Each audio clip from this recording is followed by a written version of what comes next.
strike after extensive engagement with management. My name is Sherifatu Ayuba. Details of the stories comes up shortly.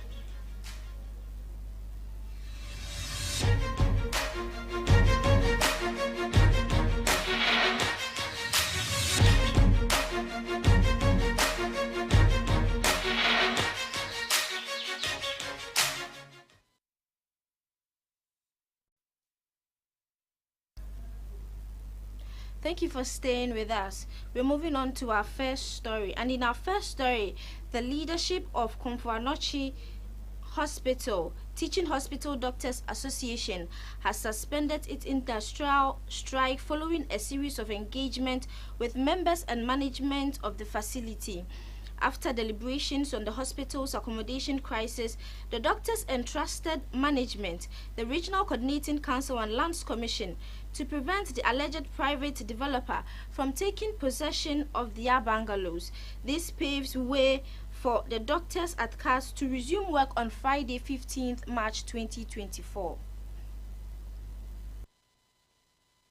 This comes after doctors at the Komfo Anokye Teaching Hospital on Wednesday, March 13th, laid down their tools over accommodation issues. As of 9 a.m., the outpatient department of the health facility was inundated with patients who had trooped in to seek health care. Hundreds were left stranded as nurses on duty took time to explain to patients and family members why they were not being attended to. But speaking to media, the president of the CAT Doctors Association, Michael Leet, said that after the meeting, his outfit resolved to stop looking for accommodation. He emphasized that the association now has assurance from the CAT management and stakeholders that there is no need for them to go out looking for accommodation. According to him, after meeting with their stakeholders, they've promised to help them find accommodation, so they saw no reason why they should go back to look for accommodation by themselves. He added that their management, together with other stakeholders, will do that for them. Mr. Leet maintained that members will not be harassed as promised by the management and stakeholders. He further stated that they believe in them, so there is no cause for alarm, and that their members also have agreed to what management and other stakeholders have said. For that reason, they are happy. Both sides, management and the staff and our stakeholders, are happy.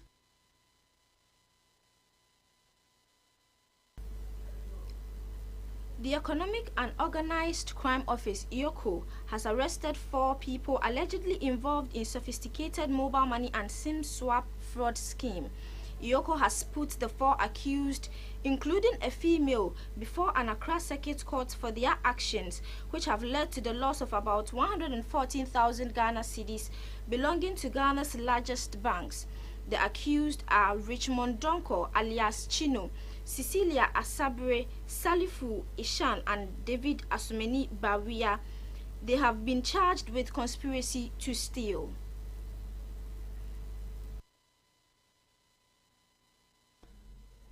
Vonko, the first accused, is facing additional charges of stealing and altering forged Ghana card. Asabre and Eshon are jointly facing charges of abetments of stealing. Eshon is also being accused for altering a forged document, notably the Ghana card.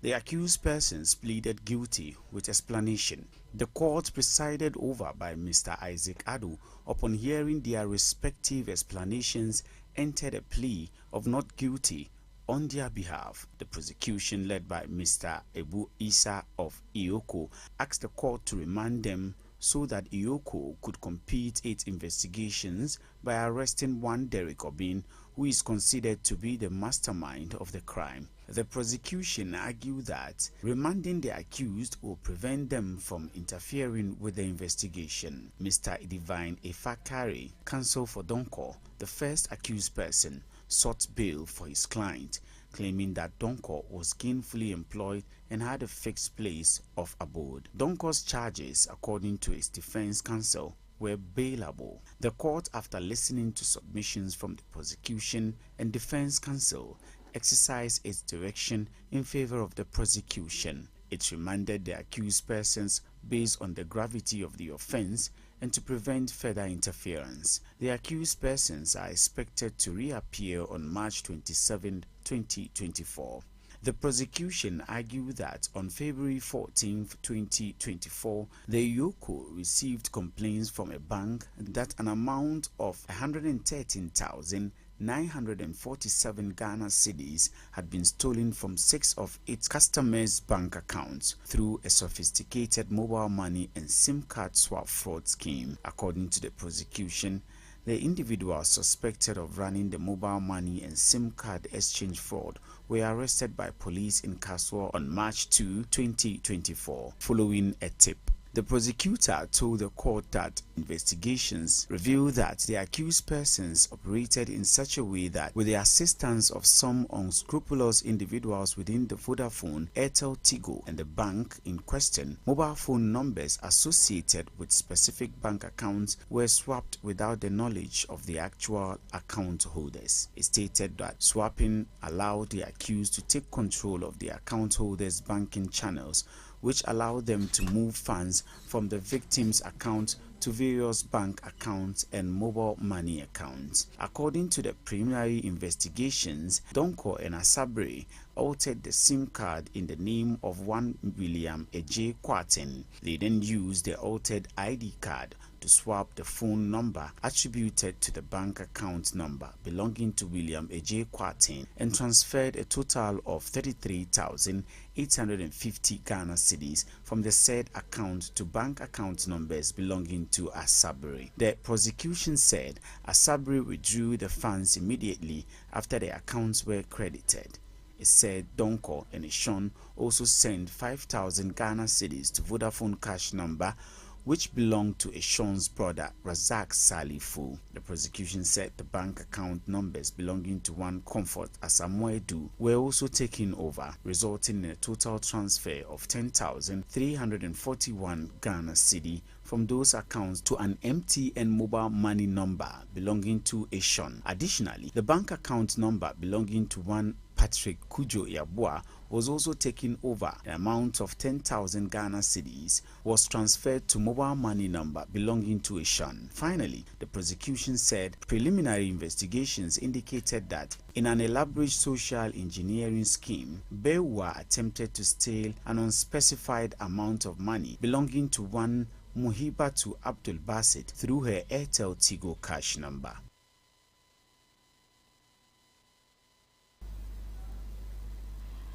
The Wa District Court told the leading prosecution Chief Superintendent of Police Abdullahi Adamu Alichewu how the prime suspect Eliasa Mahama Apenyiche and her lover allegedly plotted the murder of Jirapa Dubai owner.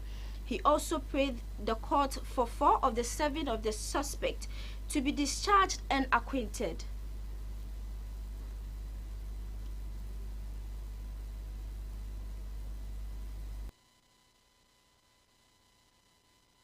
The Wa District Court was full to the rafters. Hardly was there even a blade space to walk through the crowd in the courtroom, hearing the case of the murder of the Royal Kosi Hills Hotel, aka Jirapa Dubai owner Eric Johnson. Leading the prosecution, Chief Superintendent of Police Abdullahi Amadu Alichewu first informed the courts of the change in the charge sheet. Mr. Amadu Alichewu concluded by saying that as introvertible evidence showing that the prime suspect, Eliasa Mahama Apanyiche, connived his girlfriend, Belinda Miller, to kill Mr. Johnson. The court, presided over by Maxwell Maxbrain Titiriku, remanded Mr. Mahama Apanyiche to prison custody whilst Miss Miller and Kweku Kumbata are to be in the police custody to reappear on April 5th. Mr. Apanyiche, who was the former human resource manager of the hotel, was sacked on February 9, together with his girlfriend, who was a front desk officer at the facility, and 4 others was sacked for allegedly having multiple sexual relationships with more than 4 female employees of the hotel,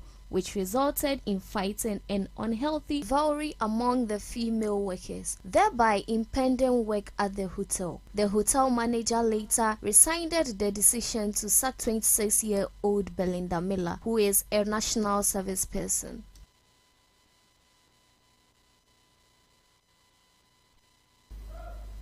And now in politics, the Vice President, Dr. Mahmoud Bawumia, has stated that the launch of the Ghana card number at birth system will help eliminate child trafficking in Ghana.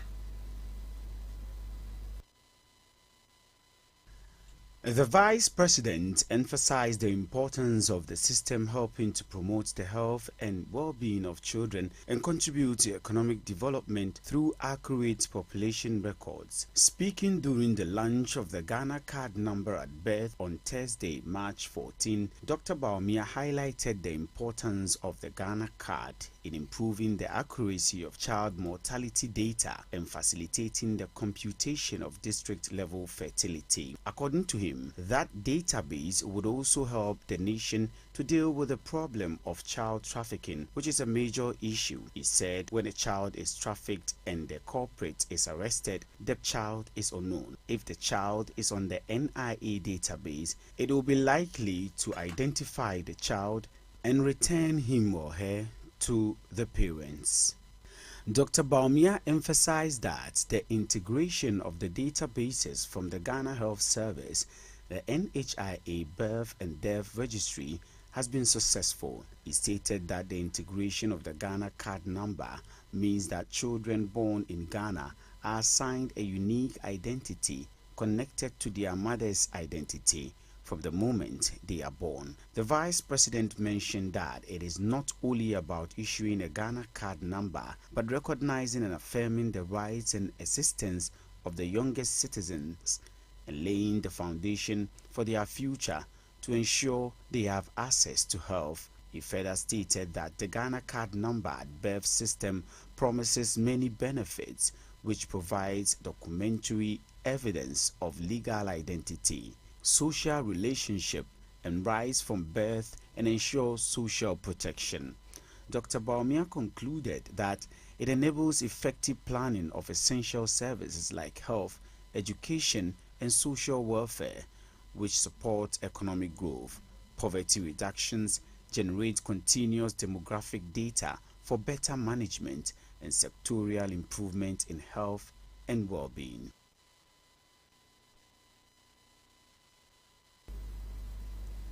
And finally, in sports, the Ghana Volleyball Association has disassociated itself from comments made by Seydou Ajanako following Ghana's defeat to Morocco in the ongoing African Games. Ghana lost to Morocco in 2 straight sets in the quarterfinals of the men's beach volleyball event on Wednesday morning, resulting in their elimination from the competition.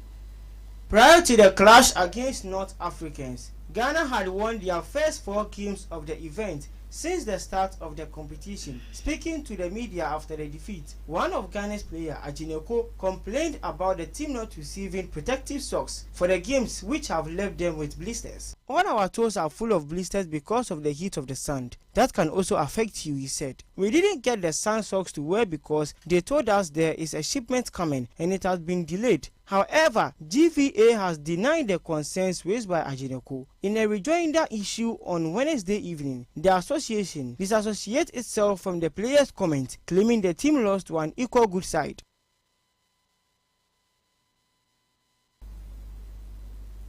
And this is it for our midday news. Log on to our website www.benamultimedia.com for more news.